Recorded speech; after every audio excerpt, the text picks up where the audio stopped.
ಬಸವರಾಜ ಬೊಮ್ಮಾಯಿ ಸಚಿವ ಸಂಪುಟದಲ್ಲಿ ಮೊದಲ ಬಾರಿಗೆ ಉಡುಪಿ ಜಿಲ್ಲಾ ಉಸ್ತುವಾರಿ ಸಚಿವನಾಗಿ ಪ್ರಮಾಣ ವಚನ ಸ್ವೀಕರಿಸಿ ಮೊದಲ ಬಾರಿಗೆ ತವರು ಕ್ಷೇತ್ರಕ್ಕೆ ಬಂದಿರುವ ಕಾರ್ಕಳ ಕ್ಷೇತ್ರ ಶಾಸಕ ಸುನಿಲ್ ಕುಮಾರ್ ಅವರಿಗೆ ಕ್ಷೇತ್ರದ ಜನತೆ ಅದ್ದೂರಿ ಸ್ವಾಗತವನ್ನು ನೀಡಿದ್ದಾರೆ.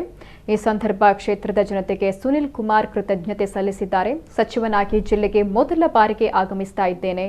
ಉಡುಪಿಗೆ ಬರ್ತಾ ಇರೋದು ಸಂತೋಷ ಹಾಗೂ ಭಾವನಾತ್ಮಕ ಕ್ಷಣವಾಗಿದೆ. ಕಾರ್ಕಳ ಕ್ಷೇತ್ರದ ಜನ 3 ಬಾರಿ ಆಯ್ಕೆ ಮಾಡಿದ್ರಿಂದ ನಾನು ಸಚಿವನಾದೆ. ಪಕ್ಷ ದೊಡ್ಡ ಪ್ರಮಾಣದ ಹೊಣೆಗಾರಿಕೆಯನ್ನ ಹೆಗಲಿಗೆ ಹಾಕಿದೆ. ಸಿಎಂ ಮತ್ತು ಪಕ್ಷದ ಹಿರಿಯರ ನಿರೀಕ್ಷೆ ಇಟ್ಟು ಸ್ಥಾನ ಕೊಟ್ಟಿದ್ದಾರೆ. ಜವಾಬ್ದಾರಿ ನಿಭಾಯಿಸುವ ಪ್ರಾಮಾಣಿಕ ಪ್ರಯತ್ನ ಮಾಡ್ತೇನೆ ಅಂತ ಸುನಿಲ್ ಕುಮಾರ್ ಹೇಳಿದರು. ಹಿಂದುತ್ವವೇ ನನ್ನ ಮೊದಲ ಆಯ್ಕೆ. ಸಚಿವ ಶಾಸಕ ಸ್ಥಾನ ಆ ನಂತರದ ಆಯ್ಕೆ. ಯಾವುದೇ ಹಂತದಲ್ಲೂ ಹಿಂದುತ್ವ ವಿಚಾರದಲ್ಲಿ ರಾಜಿ ಮಾಡುವುದಿಲ್ಲ ಅಂತ ಉಡುಪಿಯಲ್ಲಿ ಉಸ್ತುವಾರಿ ಸಚಿವ ಸುನಿಲ್ ಕುಮಾರ್ ಹೇಳಿಕೆಯನ್ನು ನೀಡಿದ್ದಾರೆ. ಈ ಸಂದರ್ಭ ಕಾರ್ಯಕರ್ತರು ನೂತನ ಸಚಿವರನ್ನ ಅದ್ದೂರಿ ಮೆರವಣಿಗೆ ಮೂಲಕ ಕರೆತಂದರು.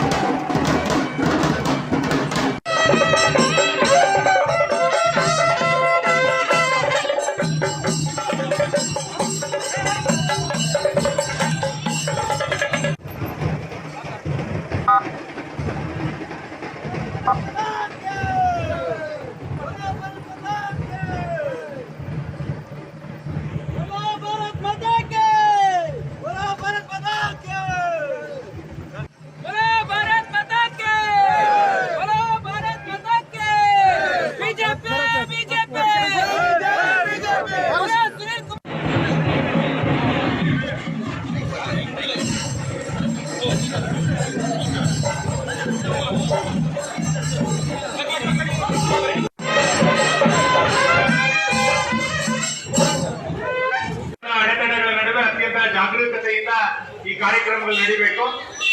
ಇದೀಗ ಕಾರ್ಕಳದಲ್ಲಿ ಕ್ಷೇತ್ರದ ಕಾರ್ಯಕರ್ತರು ಮತ್ತು ಕಾರಣಕ್ಕೆ ನನ್ನನ್ನು ಆಯ್ಕೆ ಮಾಡಿದ್ದರ ಪರಿಣಾಮವಾಗಿ ಇವತ್ತು ಪಕ್ಷ ಮತ್ತು ಸಂಘಟನೆ ಎಲ್ಲ ಹಿರಿಯರು ಸೇರಿ ಸಚಿವನಾಗಬೇಕು ಅನ್ನುವಂಥ ಒಂದು ದೊಡ್ಡ ಜವಾಬ್ದಾರಿಯನ್ನು ಕೊಟ್ಟು ನನ್ನನ್ನು ಪಕ್ಷ ಸಚಿವನನ್ನಾಗಿ ಮಾಡಿದೆ.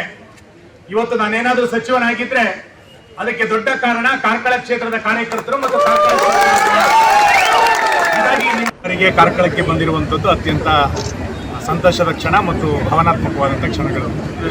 ಕಾರ್ಕಳ ಕ್ಷೇತ್ರದ ಜನ 3 ಬಾರಿ ನನ್ನನ್ನು ಶಾಸಕನನ್ನಾಗಿ ಆಯ್ಕೆ ಮಾಡಿದ್ದರ ಪರಿಣಾಮವಾಗಿ ಇವತ್ತು ನಾನು ಸಚಿವನಾಗಿ ಬರಲಿಕ್ಕೆ ನನಗೆ ಸಾಧ್ಯ ಆಯಿತು.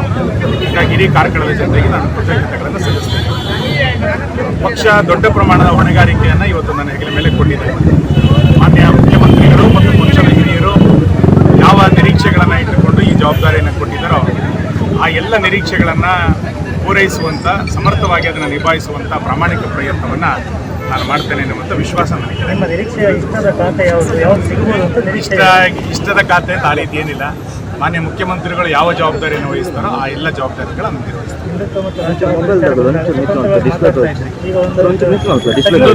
ಹಿಂದುತ್ವ ಮತ್ತು ಅಭಿವೃದ್ಧಿಯ ವಿಷಯದಲ್ಲಿ ಯಾವುದೇ ಸಂದರ್ಭದಲ್ಲಿ ರಾಜಿ ಇಲ್ಲ.